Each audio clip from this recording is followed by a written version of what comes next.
Halo semuanya, kami dari kelompok 10 akan membawa video tentang etika dan hukum bidang teknologi informasi. Di sini kami akan memperkenalkan nama kami. Nama saya Dewan Latmakulita dengan NPM saya 12155201230029. Nama saya Jonathan Malolo, NPM 12155001230155. Nama saya Jafri Manawanaya dengan NPM 1215521230044. Nama saya Joanna Frina Saartian dengan NPM 1215521230056. Etika penggunaan teknologi informasi. Etika secara umum didefinisikan sebagai suatu kepercayaan atau pemikiran yang mengisi suatu individu yang keberadaannya bisa dipertanggungjawabkan terhadap masyarakat atas perilaku yang diperbuat. Biasanya, pengertian etika akan berkaitan dengan masalah moral. Moral adalah tradisi kepercayaan mengenai berlaku benar dan salah yang diakui oleh manusia secara universal. Perbedaannya bahwa etika akan menjadi berbeda dari masyarakat satu dengan masyarakat yang lain. Sebuah survei menyebutkan bahwa penggunaan software bajakan yang berkembang di Asia saat ini bisa mencapai lebih dari 90%, sedangkan di Amerika kurang dari 35%. Ini bisa dikatakan bahwa masyarakat pengguna software di Asia kurang etis dibanding di Amerika. Contoh lain, misalnya kita melihat data orang lain atau perusahaan lain yang menjadi rahasianya, berarti kita bertindak kurang etis.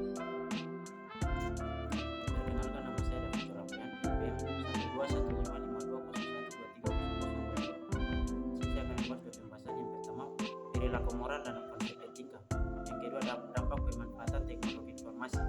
Perilaku moral dan konsep etika. Yang pertama, tanggung jawab, keadilan, otonomi, integritas moral. Etika di bidang teknologi informasi adalah suatu penilaian tindakan seseorang dalam menjalankan suatu pekerjaan di bidang komputer, komunikasi, elektronik, dan tentu saja bidang informasi yang mengikuti data, fakta, proses, dan output. Selanjutnya, dampak pemanfaatan teknologi informasi, yaitu salah satunya meningkatkan efisien penggunaan teknologi informasi komunikasi, dapat meningkatkan efisien dalam berbagai data atau informasi di dalam maupun antar pemerintah. Teknologi informasi di perusahaan. Sangat penting penerapan etika dalam penggunaan teknologi informasi di perusahaan. Etika tersebut akan mengantarkan keberhasilan perusahaan dalam proses pengambilan keputusan manajemen. Kegagalan pada penyajian informasi akan berakibat risiko kegagalan pada perusahaan. Penerapan etika teknologi informasi dalam perusahaan harus dimulai dari dukungan pihak top manajemen, terutama pada Chief Information Officer. Kekuatan yang dimiliki CIO dalam menerapkan etika IT pada perusahaannya sangat dipengaruhi akan kesadaran hukum, budaya etika, dan kode etik profesional oleh CIO itu sendiri. Selanjutnya, kriminalitas di internet atau siber. Kriminalitas siber atau kriminalitas di internet adalah tindak pidana kriminal yang dilakukan pada teknologi internet, baik yang menyerang fasilitas umum di dalam siber ataupun kepemilikan pribadi. Secara teknis, tindak pidana tersebut dapat dibedakan menjadi offline dan online.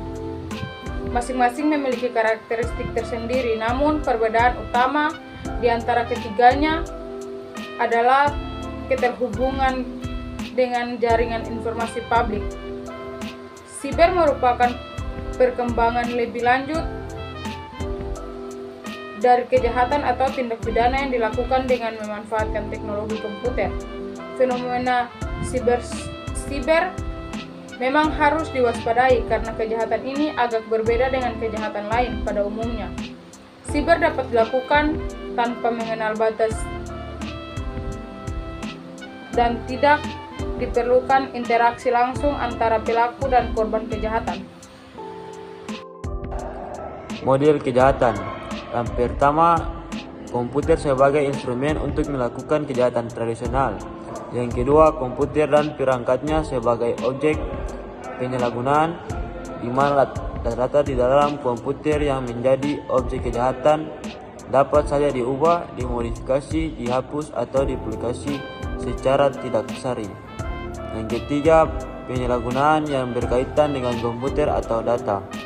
Yang keempat, yaitu yang berkaitan dengan masalah penyalahgunaan hak akses dengan cara-cara yang ilegal.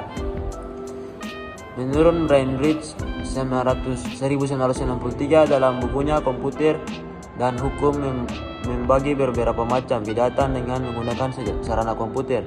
Yang pertama, memasukkan instruksi yang tidak sah. Yang kedua, perubahan data input. Yang ketiga, perusakan data. Hal ini terjadi terutama pada data output. Yang keempat, komputer sebagai pembantu kejahatan. Yang terakhir, yang kelima, akses tidak sah terhadap sistem komputer atau yang dikenal dengan hacking. Perkenalkan, nama saya Jeff Fajinudera Somani dengan NPM saya 12155201230153. Faktanya bukan hanya kegiatan secara fisik saja yang terjadi, bahkan cyber juga menjadi salah satu jenis kejahatan yang mengalami peningkatan cukup tinggi. Modusnya juga kian beragam, seperti oknum yang meminta sumbangan dengan mengatakan korban pandemi, pencurian data, dan pembobolan rekening. Hal ini merupakan hal yang harus diwaspadai secara bersama, mengingat tingkat kejahatan ini memandang bulu. Fraud adalah tindak kejahatan yang terhubung menggunakan jaringan internet untuk mencapai suatu keuntungan bagi pelaku. Marak terjadinya cyber fraud membuat bank menyusun prosedur tindak pencegahan. Cyber Task Force. Kehadiran Cyber Task Force ini memang dirancang untuk menghadapi aspek-aspek teknis respon darurat bila serangan cyber teroris terjadi. Sekian materi yang kami bawakan. Terima kasih.